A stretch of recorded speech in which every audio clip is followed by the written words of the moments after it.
Merci beaucoup à toutes et tous. Parfait. En charge de la première.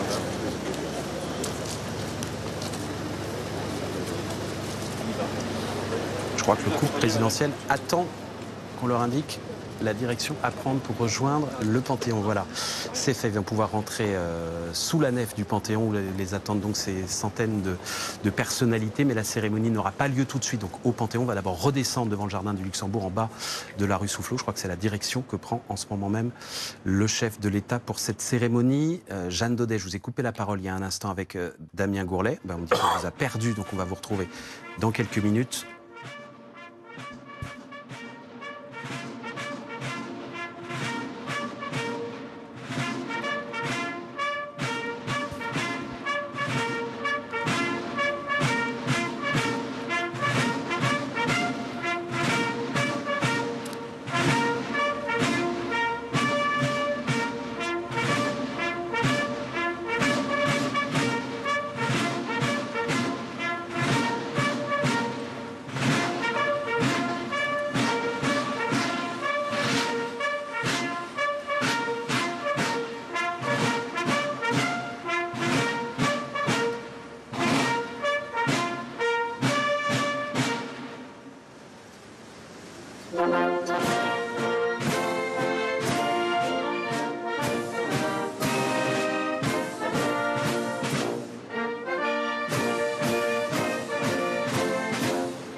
Voilà, le chef de l'État qui est donc arrivé sur cette place du Panthéon. Steven Bildrich, vous avez rejoint, chef du service culture de BFM TV. Qu'est-ce qui va se passer là dans les minutes qui viennent? Alors on va avoir un enchaînement de prises de parole, de discours et notamment ponctué de moments musicaux qui vont accompagner ce moment très solennel. On verra notamment Julien Clerc interpréter L'assassin assassiné, une chanson qui a eu une importance dans la vie sociétale selon les mots de Julien Clerc, texte de Jean-Loup Dabadi et qui a surtout été enregistré et chanté avant la promulgation de la loi en 1981. Et Robert Badinter avait dit que Julien Clerc avait fait beaucoup plus que 20 conférences et 30 discours avec cette simple chanson qui avait marqué les esprits à l'époque et que Julien Clerc n'a pas voulu enregistrer pendant des mois et des mois. Il a fini finalement par la chanter à la télévision en 79, à la mettre dans son répertoire ensuite pendant des mois sur scène pour finalement l'enregistrer en 80. Ça sera un des moments forts de cette cérémonie et on va également voir de nombreux comédiens faire revivre des textes qui ont eu un écho pour Badinter. On va entendre du Hugo notamment qui était l'un des auteurs favoris. Je reviens juste sur Julien Clerc parce que vous avez raison, ce sera sans doute le temps fort. On sera juste devant le Panthéon, soleil couchant. Enfin, je sais pas exactement l'horaire de la fin de la journée sur Paris, mais je pense qu'on y sera à peu près. Sur cette chanson, L'assassin assassiné, que tout le monde ne connaît peut-être pas, qui est une chanson très longue. On va écouter d'abord. D'infanterie de la garde républicaine. L'ensemble est placé sous les ordres du lieutenant-colonel Nicolas Catroux, commandant en second le 1er régiment d'infanterie de la garde républicaine.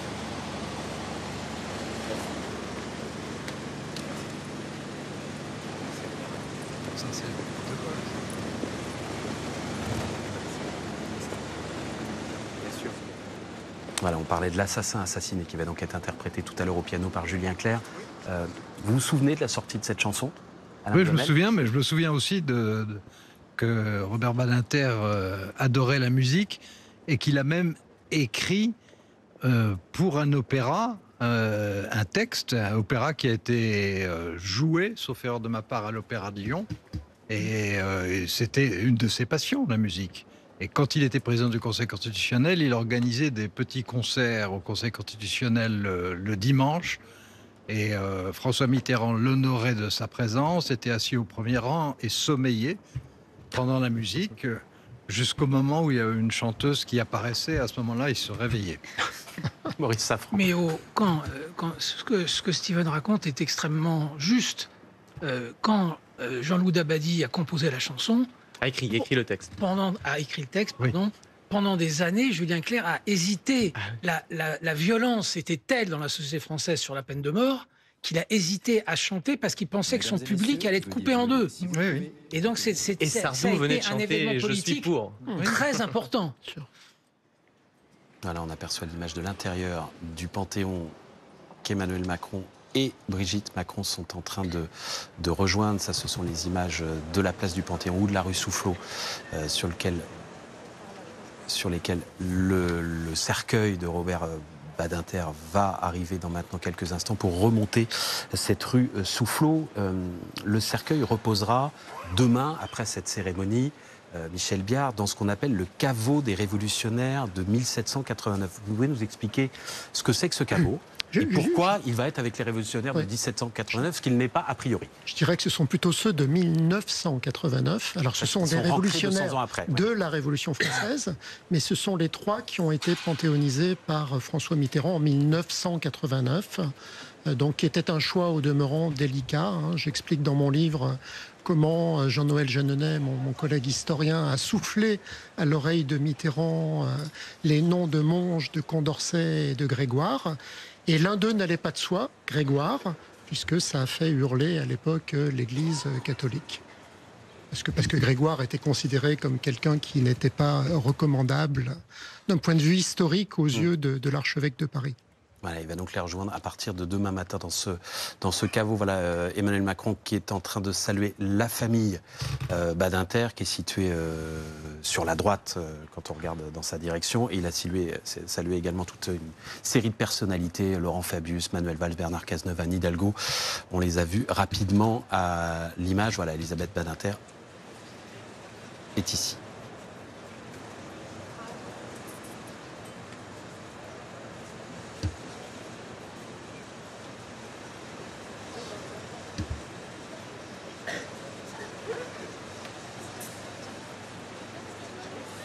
Avec deux de ses enfants, Simon et Judith. Elisabeth Badinter, Steven Bellerick a joué un rôle très important dans la préparation de cette cérémonie. Elle était encore avec Emmanuel Macron il y a quelques jours pour finaliser tout ça. Oui, et c'est notamment elle qui a choisi les objets qui vont être dans ce panthéon, qui vont aller dans l'avenir et qui vont comme ça permettre aux gens de comprendre en quoi Badinter était fondamental. Peut-être qu'on peut en dire un mot. Il y aura notamment 3 livres. Et ça veut aussi dire à quel point Badinter était un homme de lettres. Il y a une chose qu'on n'a pas dite encore, c'est par exemple lui qui a été... Je vous interromps, on va écouter.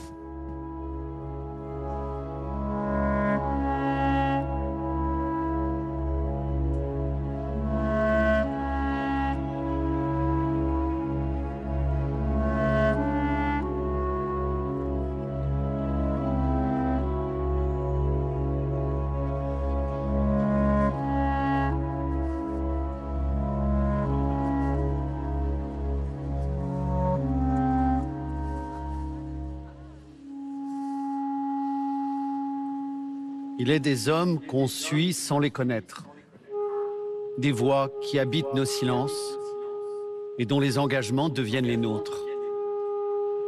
Pour Robert Badinter, Victor Hugo fut l'un de ces hommes.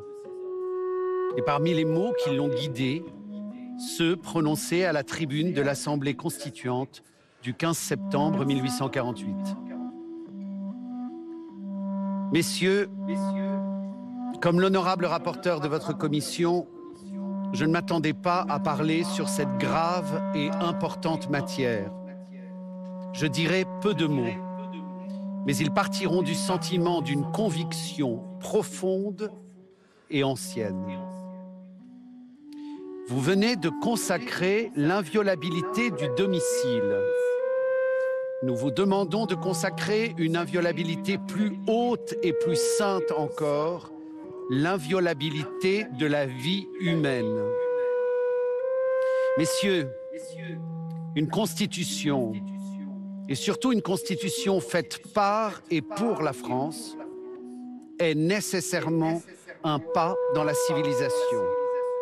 Si elle n'est point un pas dans la civilisation, elle n'est rien.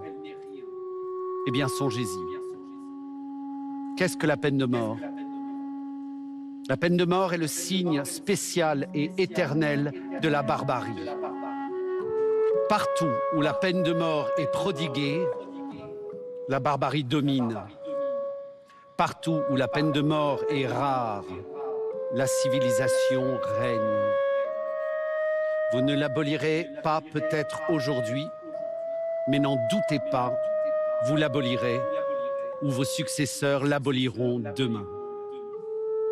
Dans le premier article de la Constitution que vous votez, vous venez de consacrer la première pensée du peuple. Vous avez renversé le trône. Maintenant, consacrez l'autre. Renversez l'échafaud. Je vote l'abolition pure, simple et définitive de la peine de mort. Ces mots de Victor Hugo et tant d'autres qui ont fait date ont donné à la vie de Robert Badinter sa profondeur, sa force de conviction et son engagement sans compromis. Mais s'il s'est tant battu pour la justice, c'est aussi parce qu'il savait dans sa chair ce que l'injustice peut ravager. Car avant d'en faire un combat, ce fut pour lui une histoire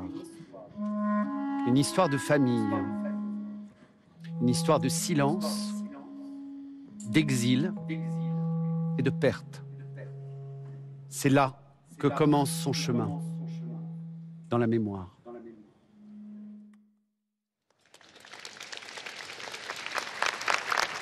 Regarde. Bon.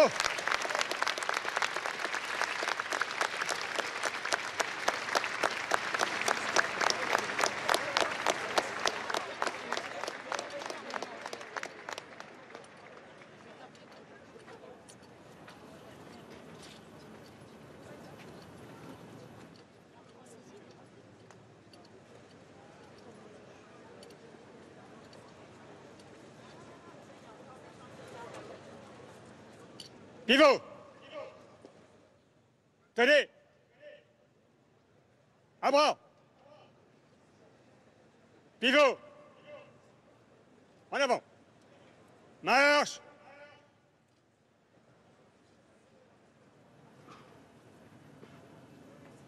Halte! Pivot! Épaulé!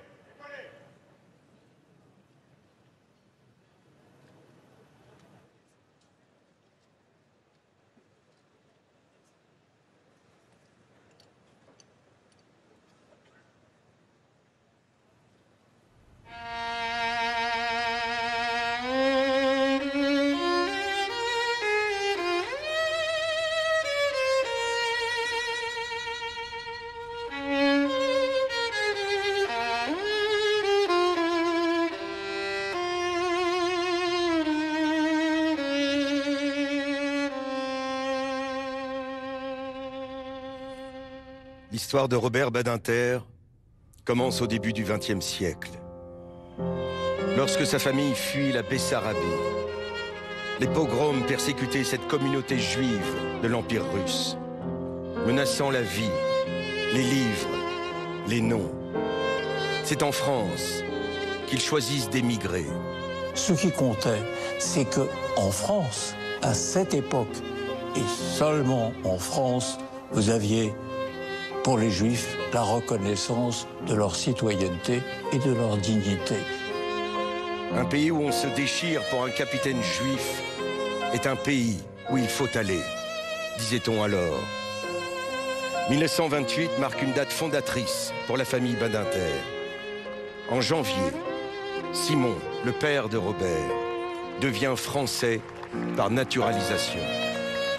En mars, Robert voit le jour à Paris. On parlera français, on lira les grands auteurs.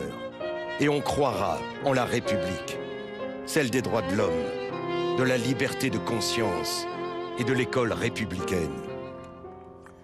L'histoire pourtant se fissure avec l'occupation, la nécessité de l'exil et les drames des rafles.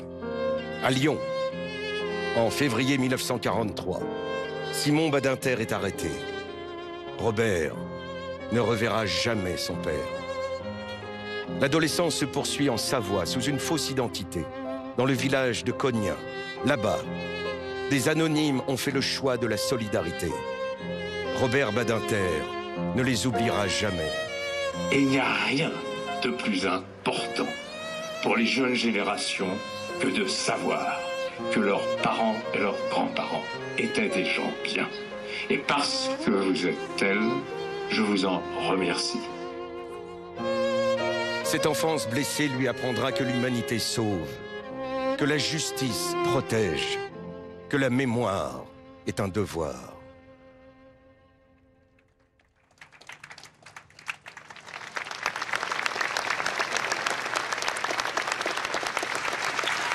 J'avais 13 ans quand mon oncle a été arrêté au domicile que nous venions de quitter. C'était en octobre 1941, pour gagner la zone libre. Il avait été dénoncé. Il a été envoyé à Drancy. Et de là, a disparu. J'avais 14 ans quand ma grand-mère paternelle a été arrêtée à son domicile par des policiers français sur ordre de Bousquier. C'était au début de l'automne 1942. Elle avait 80 ans.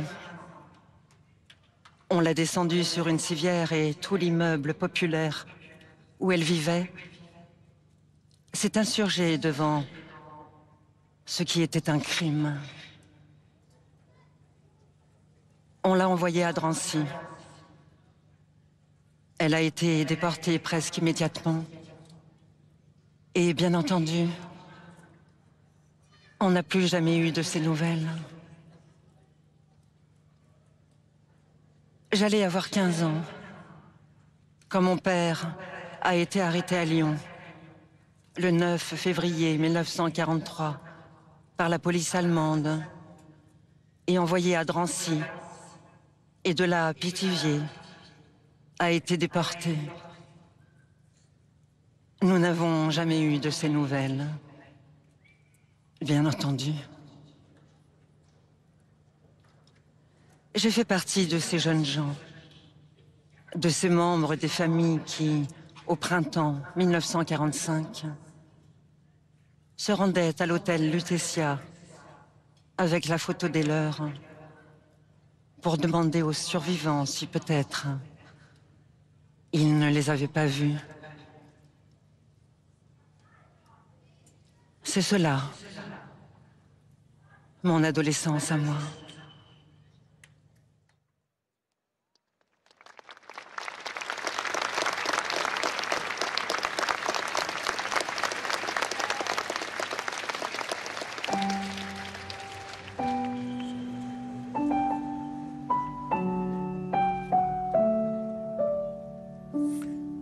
Robert Badinter aspire à devenir professeur de droit. Mais à 22 ans, il doit attendre. Il devient alors avocat au barreau de Paris. Avec Henri Torres, il plaide dans le monde du cinéma et de la presse et représente aussi la Fédération des orphelins de guerre. En 1965, il obtient l'agrégation de droit et réalise enfin son rêve, enseigner. Mais c'est en 1972 que tout bascule vraiment. Son confrère, Philippe Lemaire, l'appelle à ses côtés dans l'affaire Buffet-Bontemps.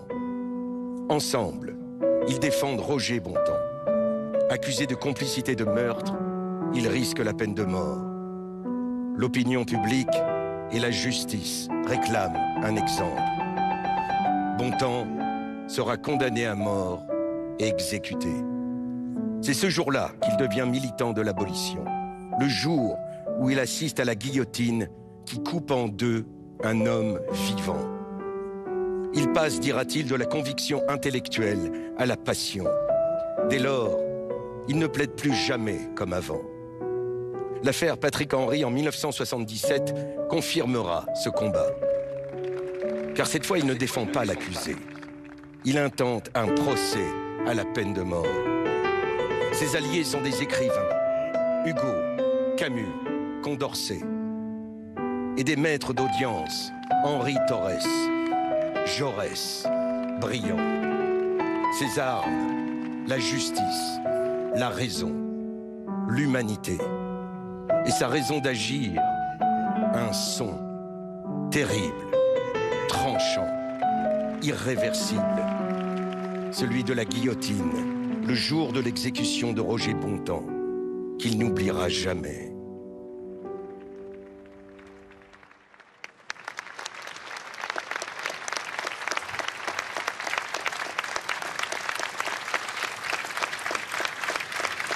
Philippe le maire prit Bontemps par le cou et lui parla. Ce n'était pas un discours, mais une incantation verbale où sans cesse revenait le mot courage.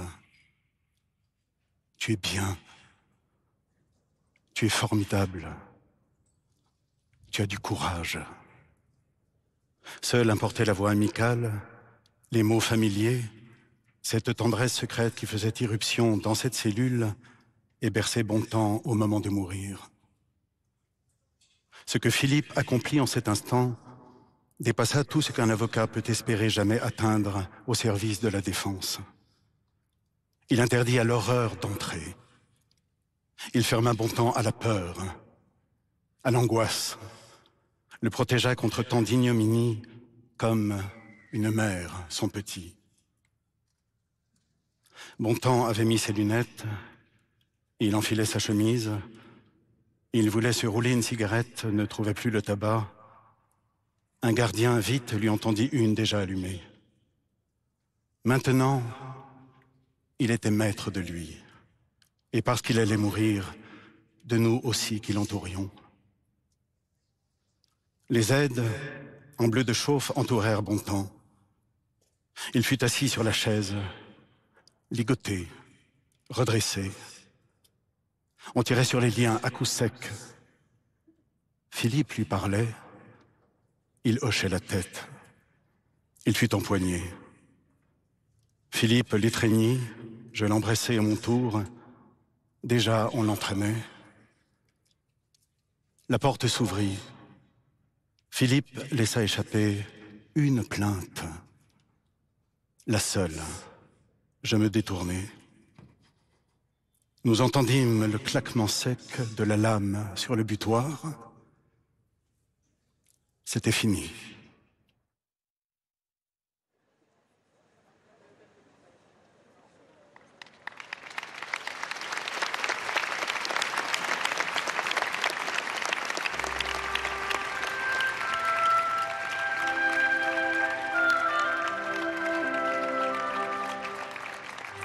En 1981, François Mitterrand nomme Robert Badinter garde des Sceaux, ministre de la Justice.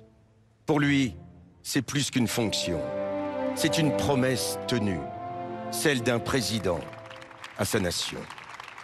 Dans ma conscience, dans le fort de ma conscience, je suis contre la peine de mort. À ce poste, Badinter transforme le droit et marque la société française.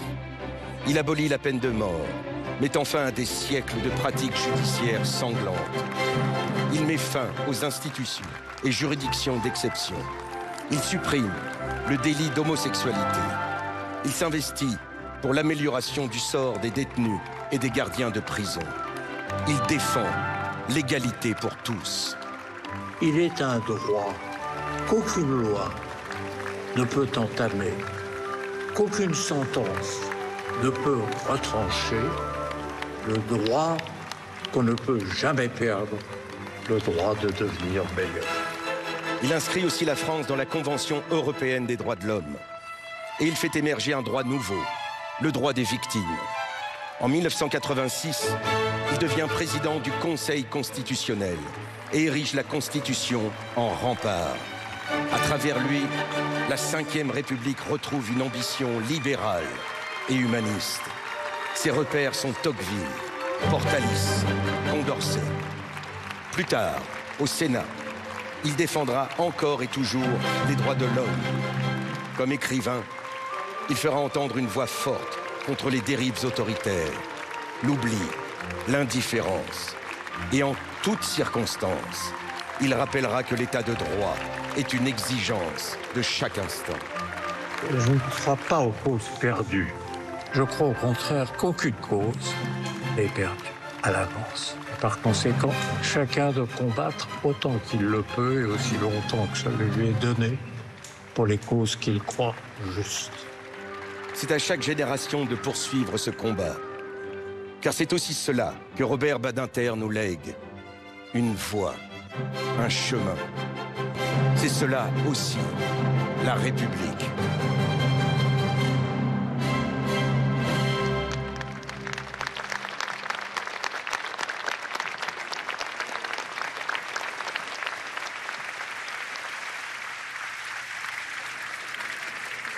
Tout au long de ma vie judiciaire, j'avais rêvé qu'un jour, il me serait donné de transformer la justice française, de lui donner, au sein de l'Europe des libertés, une place éminente.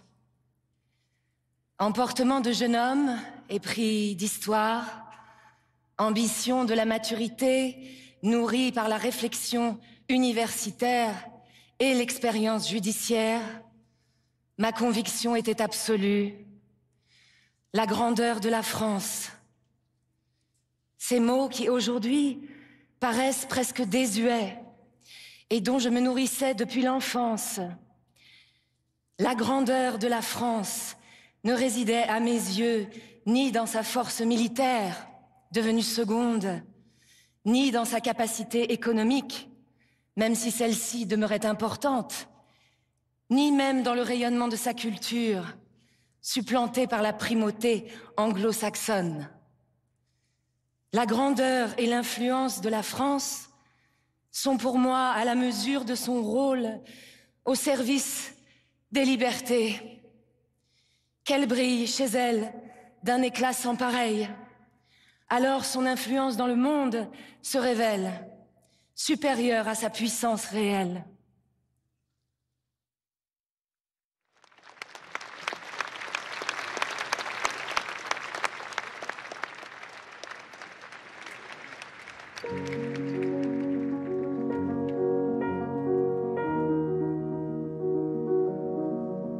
La justice française peut être aussi ou peut-être d'abord une justice de liberté. Ce que Robert Badinter défendait, c'était cette idée, celle d'une justice humaine et d'une république au service de l'universel. C'est ainsi que, plus qu'un homme de justice, il a été un humaniste. Par sa vie, sa rigueur, son refus des lois indignes de cette ambition. Être un humaniste, c'est croire au jour, même au cœur de la nuit. C'est rester debout quand la justice vacille. C'est avoir une foi absolue en l'homme. Robert Badinter aura tout fait pour que la justice soit le chemin d'une société plus digne.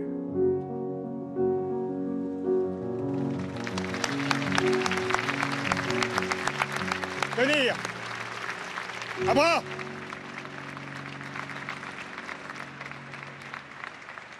Pivot! En avant! Marche!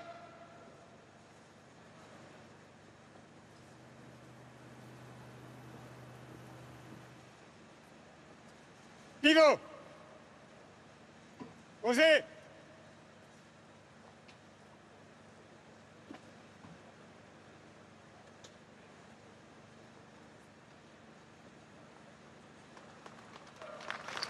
En avant! Marche!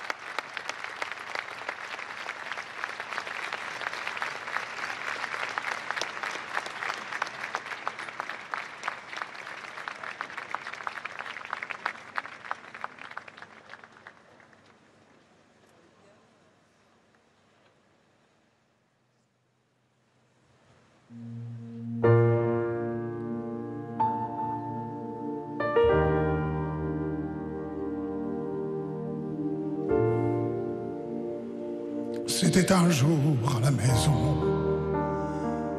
je voulais faire une chanson d'amour peut-être, à côté de la fenêtre, quelqu'un que j'aime et qui m'aimait.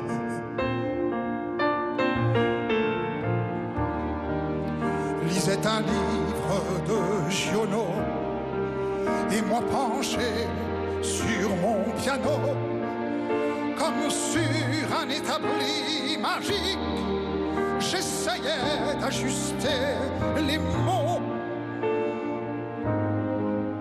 à ma musique. Le matin même, à la santé, un homme avait été exécuté, et nous étions si tranquilles, là au cœur battant de la ville. Ils sont venus à pas de loup, ils lui ont dit d'un ton doux: c'est le jour, c'est l'heure. Il les a regardés sans couleur, il était à moitié nu.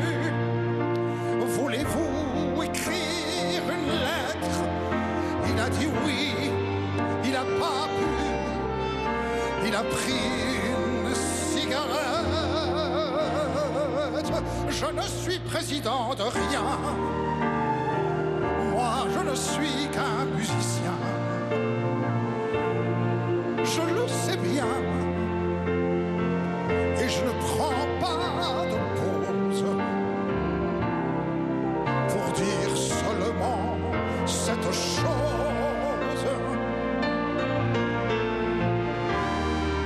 Messieurs les assassins commencent, oui, mais la société recommence. Le sang d'un condamné à mort, c'est du sang d'homme, c'en est encore, c'en est encore. Chacun son tour, ça n'est pas drôle. On lui donne 2, 3 paroles et un peu d'alcool. On lui parle, on l'attache, on le cache. Dans la cour, un grand œil noir protège sa mort des regards. Et puis ensuite, ça va très vite, le temps que l'on vous décapite.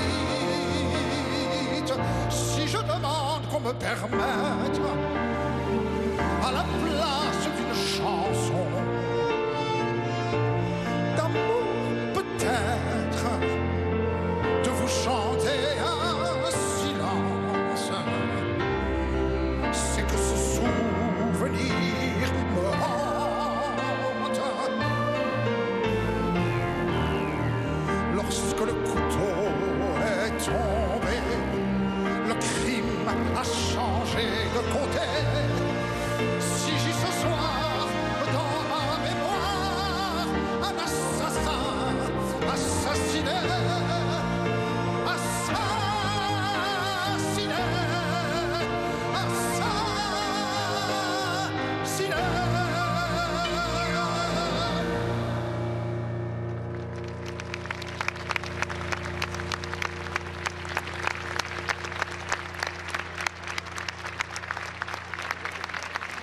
J'ai l'honneur, au nom du gouvernement de la République, de demander à l'Assemblée nationale l'abolition de la peine de mort en France.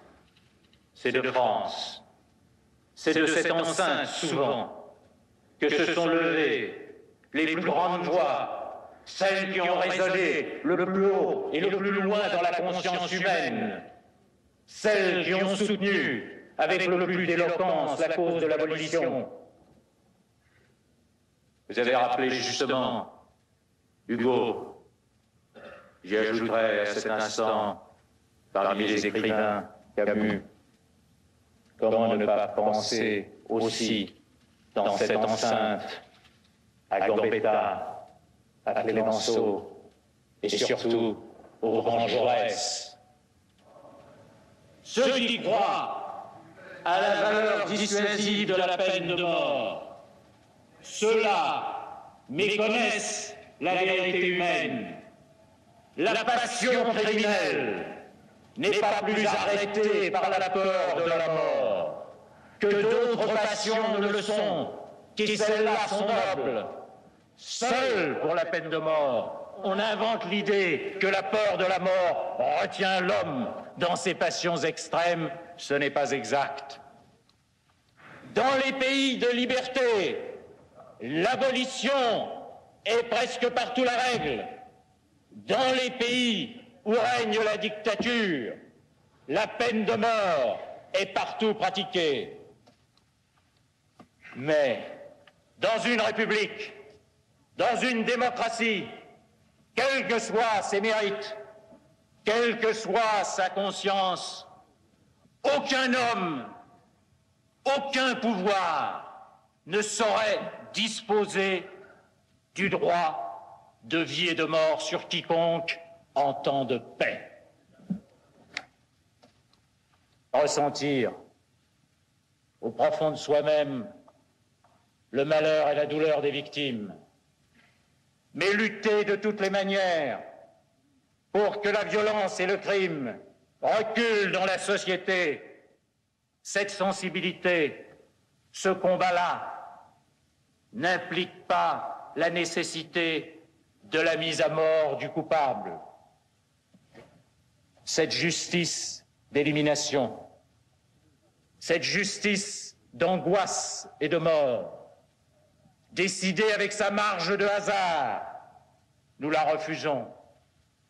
Nous la refusons parce qu'elle est pour nous l'anti-justice, parce qu'elle est la passion et la peur, triomphant de la raison et de l'humanité.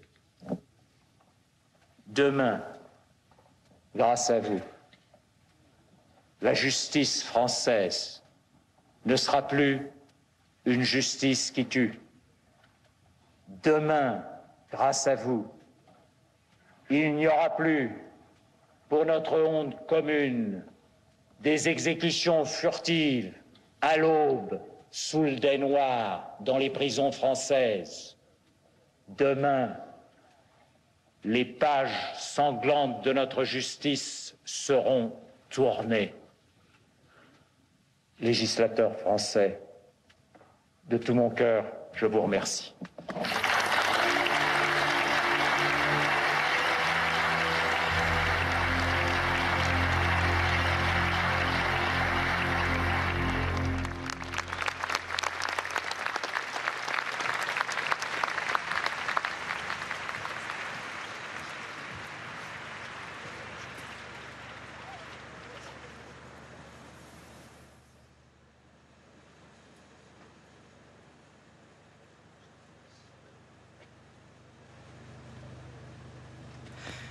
Monsieur Badinter, aujourd'hui, ce que vous nous laissez, ce ne sont pas des certitudes, ce sont des repères.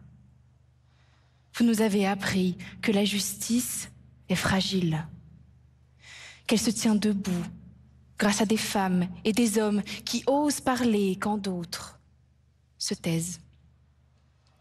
Vous nous avez montré qu'elle ne tient pas seulement dans les lois, mais dans le regard porté sur l'autre et sur ceux qui portent les lois. Et c'est ici, devant l'université Paris 1 Panthéon-Sorbonne, vous avez enseigné que nous mesurons l'héritage transmis à notre génération.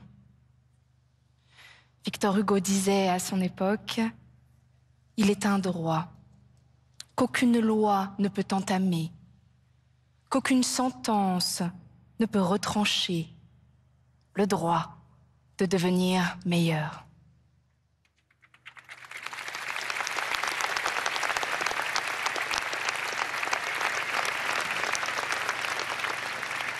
Aujourd'hui, à notre tour, nous prenons le relais pour défendre ce que vous avez incarné, la liberté, non pas comme un droit, mais comme une responsabilité, l'égalité, pas comme une idée, mais comme un combat, la fraternité, pas comme un mot, mais comme un geste.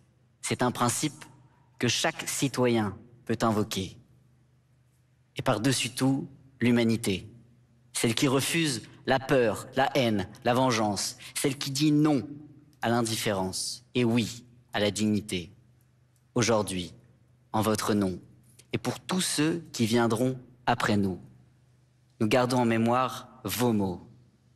Tant que je vivrai, je combattrai la peine de mort.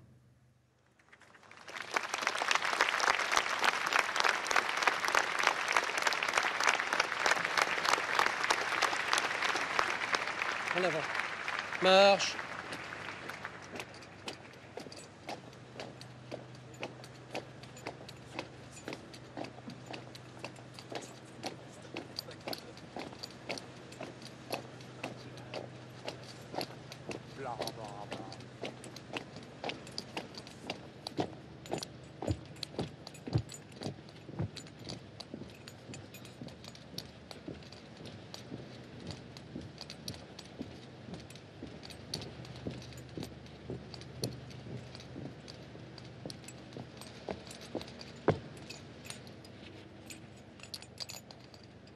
Pivot!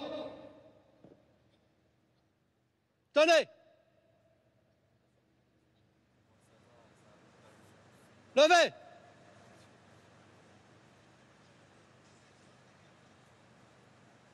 Pivot! En avant! Marche!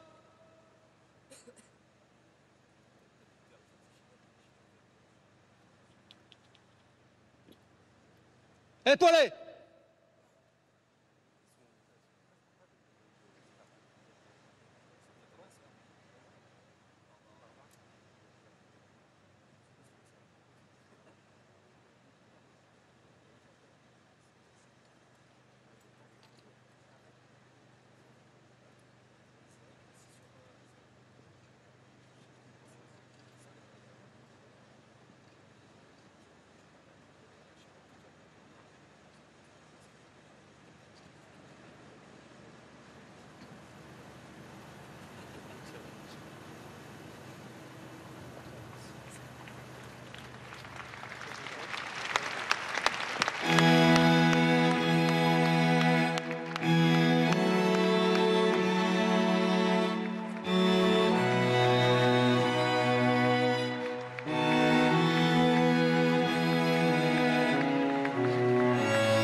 Un pas de côté.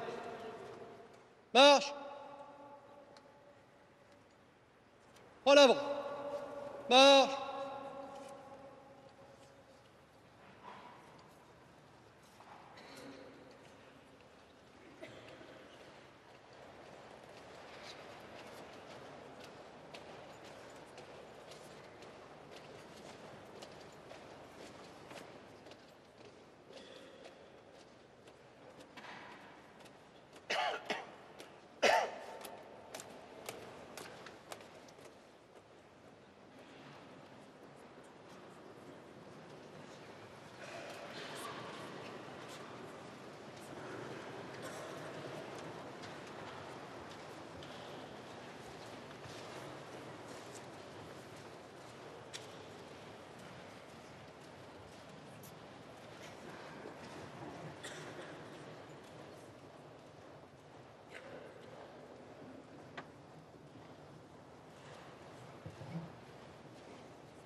Les morts, ici aussi, nous écoutent.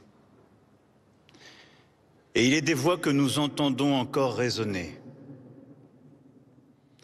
Celle de Robert Badinter en est une, singulière et forte, porteuse des idéaux de la France et de la République. Robert Badinter, dans un instant, prendra place aux côtés des hommes de 1789. Condorcet, l'abbé Grégoire, Gaspard Monge. Et non loin reposent déjà Victor Hugo, Émile Zola, Jean Jaurès, Jean Moulin, Missak Manouchian et tant d'autres. Robert Badinter entre au Panthéon avec les Lumières et l'esprit de 1789, la promesse accomplie de la Révolution. Robert Badinter entre au Panthéon avec les principes de l'état de droit, une certaine idée de l'homme, inséparable de l'idéal républicain. Et dans cet instant, nous entendons sa voix précise, articulée, aux accents quelquefois caverneux, montant soudain sous les échos de cette voûte, cette voix pleine de colère, d'indignation, de passion, toujours juste. Il entre au Panthéon et nous entendons sa voix, qui plaide ces grands combats essentiels et inachevés. L'abolition universelle de la peine de mort, la lutte contre le poison antisémite et ses prêcheurs de haine, la lutte pour la défense de l'état de droit. Ces combats sont ceux qui traversent les siècles et portent nos idéaux comme la définition véritable de ce que nous sommes. Combat contre l'antisémitisme d'abord. Robert Badinter n'ignore rien de ce qu'est la lutte contre le négationnisme, contre Robert Forisson et tant d'autres, et contre tous les faussaires de l'histoire. On ne renonce jamais à combattre l'antisémitisme.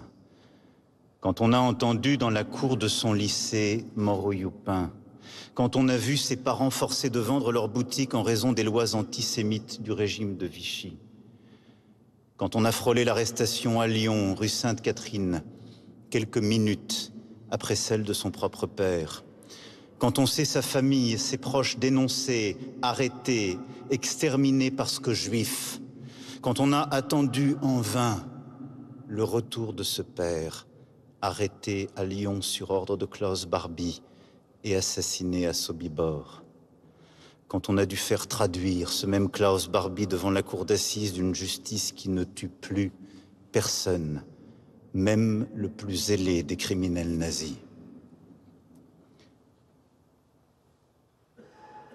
Robert Badinter, né dans les années 20, ravagé par la haine des Juifs, s'est éteint dans nos années 20, où à nouveau la haine des Juifs tue. Et notre époque nous oblige. Alors n'éteignons jamais cette colère face à l'antisémitisme, visage premier de la haine.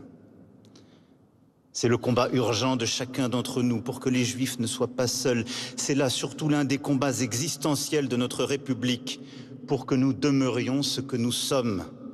Combat au nom même de notre universalisme.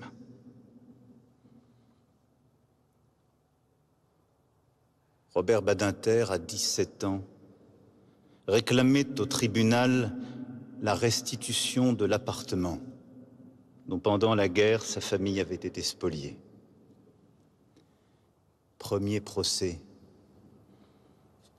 Et premier mot du président alors.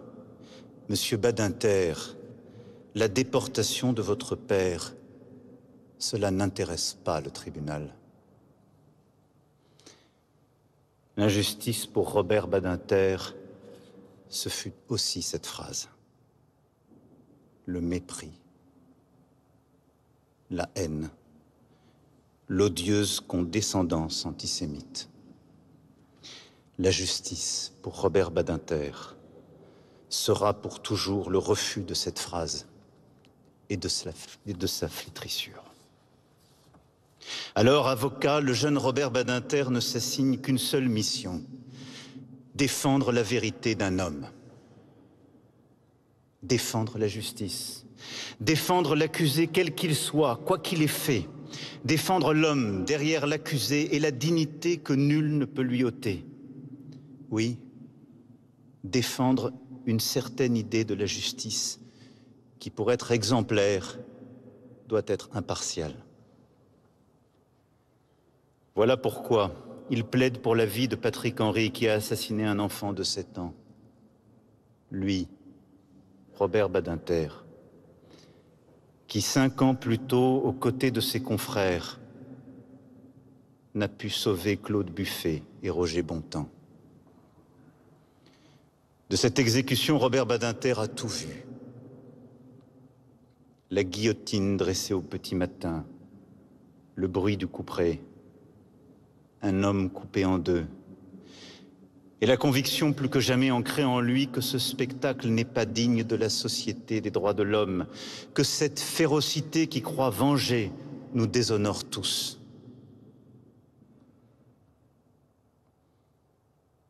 C'est ce chemin de vie qui mène Robert Badinter à François Mitterrand, dont il est un compagnon de route fidèle. Et c'est à lui, et à lui seul, que le premier président socialiste de la Ve République confie la tâche ultime, obtenir l'abolition de la peine de mort. Face à une opinion rétive, Robert Badinter, au-delà des rangs de la gauche, sut convaincre des parlementaires de la droite et du centre de voter en faveur de l'abolition. La loi fut promulguée, voilà 44 ans. Ce combat, pourtant, n'est pas terminé. Et jusqu'au bout, il continua, et nous continuerons de le porter jusqu'à l'abolition universelle. Pour Robert Badinter, chaque jour devant nous doit être un 9 octobre.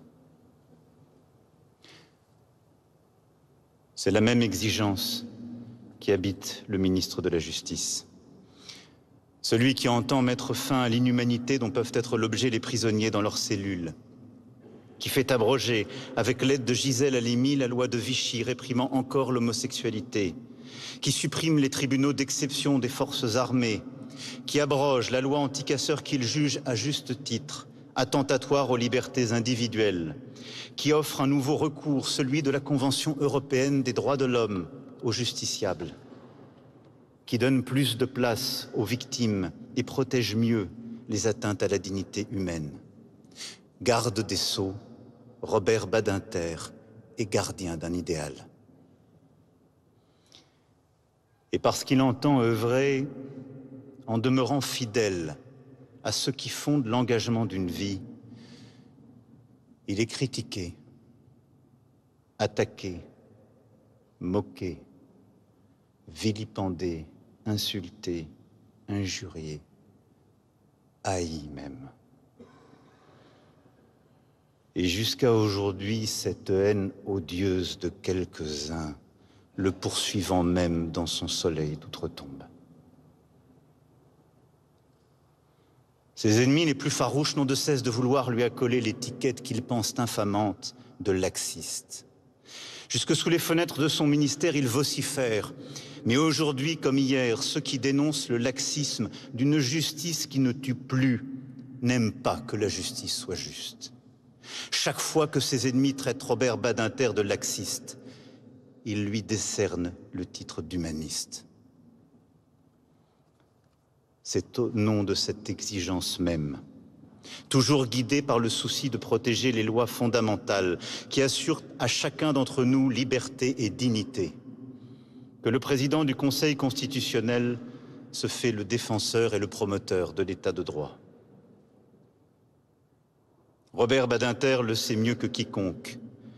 Là où l'arbitraire se répand, là où l'état de droit est attaqué, prospèrent toutes les formes de haine, de racisme, d'antisémitisme. S'impose aussi la loi du plus fort ou la démagogie du moment.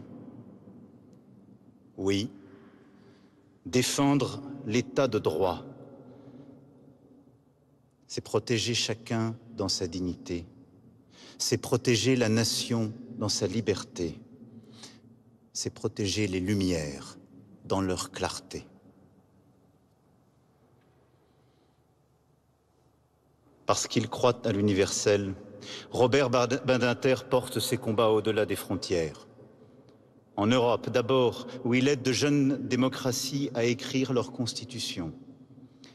Comme témoin du procès Eichmann à Jérusalem ou artisan du procès de Klaus Barbie à Lyon, militant de la justice internationale, Robert Badinter défend ce refus de l'impunité, assignant à chaque bourreau sa peine, car les crimes partout et toujours doivent trouver leur juste châtiment.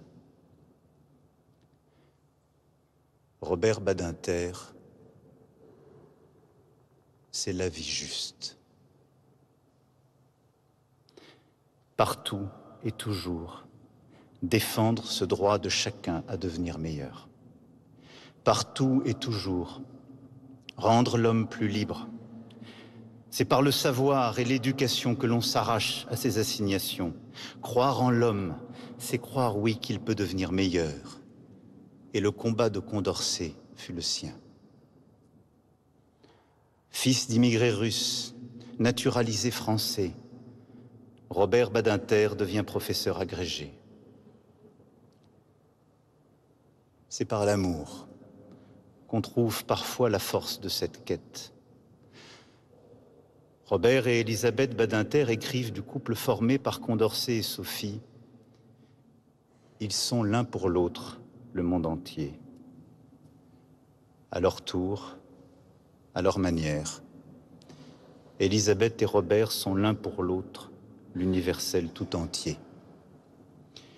Lumière d'un grand amour, amour des grandes lumières. Alors oui, ce soir, Robert Badinter entre ici avec ses combats et nous entendons sa voix.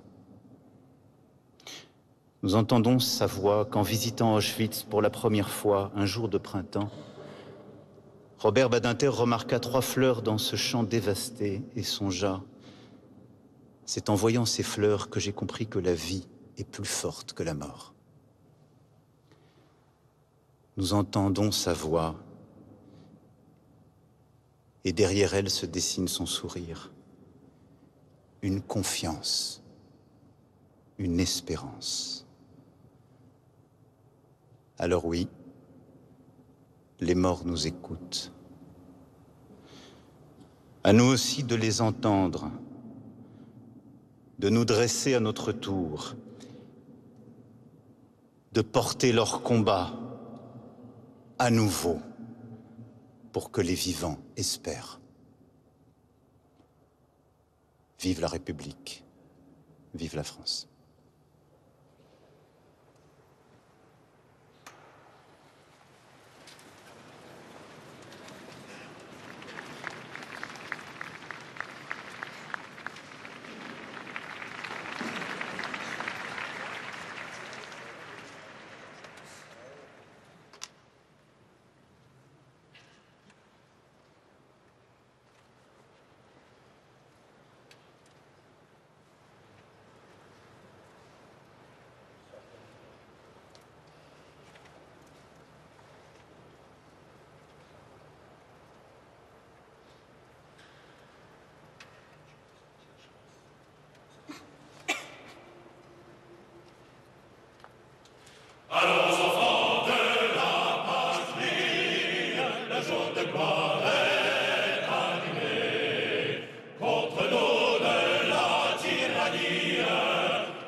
marcher, nos fils, nos compagnes, aux armes, citoyens.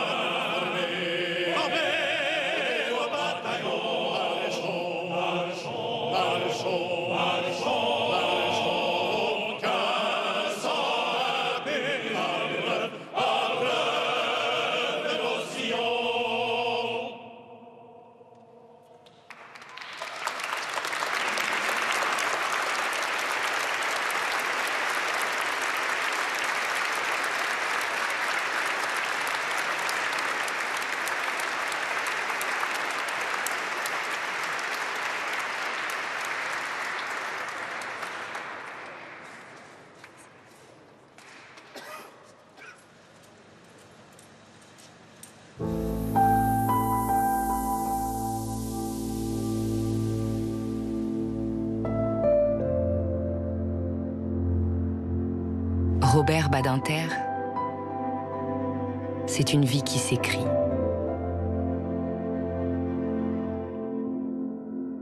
Un destin qui commence le 30 mars 1928 à Paris. La France était devenue la patrie des Badinter après les pogroms de Bessarabie. Dans une famille aimante, attachée au savoir et à la République, il reçoit de sa grand-mère, Idis, la mémoire des origines. Quand je repense à mon enfance, c'est toujours ma grand-mère que je revois, et toujours avec bonheur. Paris occupé s'assombrit. La famille part et se réfugie à Lyon en 1942.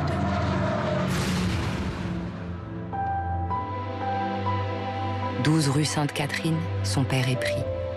Il ne reviendra pas. » Longtemps, j'ai rêvé de ce qui était consciemment un impossible retour. Alors, c'est à nouveau la fuite. L'adolescence se fait exil, à l'abri de la ville de Cognin, en Savoie.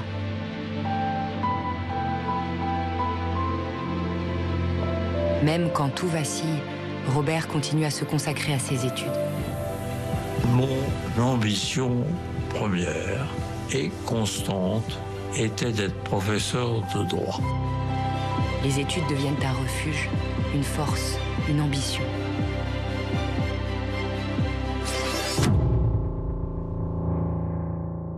Devenu avocat, il voit la justice en chair et en cri. Henri Torres, son mentor, le lui avait dit. La mort, c'est l'injustice à l'état brut, celle qui ôte à l'avocat sa raison d'être parce qu'elle est définitive. Quand un avocat voit un homme qu'il a défendu être condamné à mort et puis ensuite exécuté, ça ne peut pas le laisser insensible. Son combat devient celui-ci. Défendre, pour tous, le droit de vivre. En 1981, François Mitterrand le nomme garde des Sceaux, ministre de la Justice. Il porte ce combat plus haut, plus loin, jusque dans l'hémicycle de l'Assemblée nationale, le 17 septembre 1981. Pendant 1h23, il livre son ultime combat contre la peine de mort. Demain, grâce à vous, la justice française ne sera plus une justice qui tue. Le 9 octobre 1981, la loi portant l'abolition de la peine de mort est promulguée par François Mitterrand.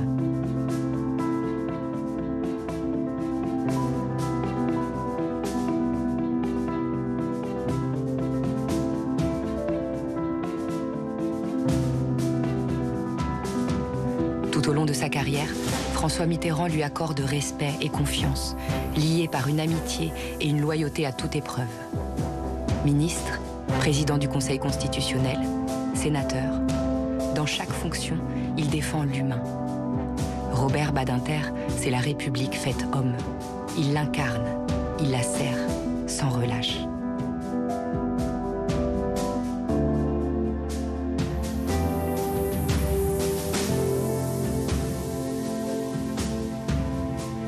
Ces combats franchissent les murs, les frontières, jusqu'au cœur des prisons, jusqu'à Strasbourg, jusqu'au Tibet. Toujours au nom des droits de l'homme.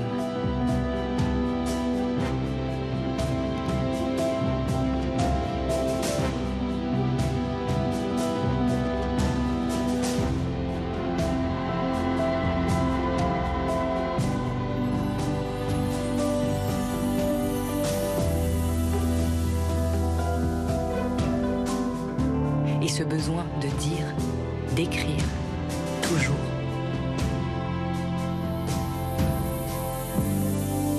Écrire pour faire histoire. Écrire pour faire mémoire.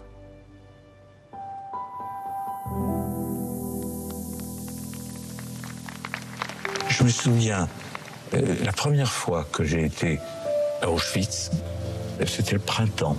J'étais allé là parce que c'était un devoir à mes yeux. Et là, à l'entrée, entre les interstices des blocs de béton, j'ai vu des petites fleurs qui avaient poussé. Et je suis resté longtemps à les regarder. Et je me suis penché, j'en ai cueilli 2.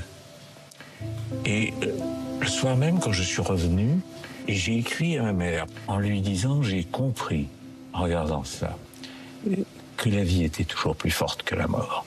Et dorénavant, c'est ainsi que je vivrai et que je raisonnerai. La vie est plus forte que la mort.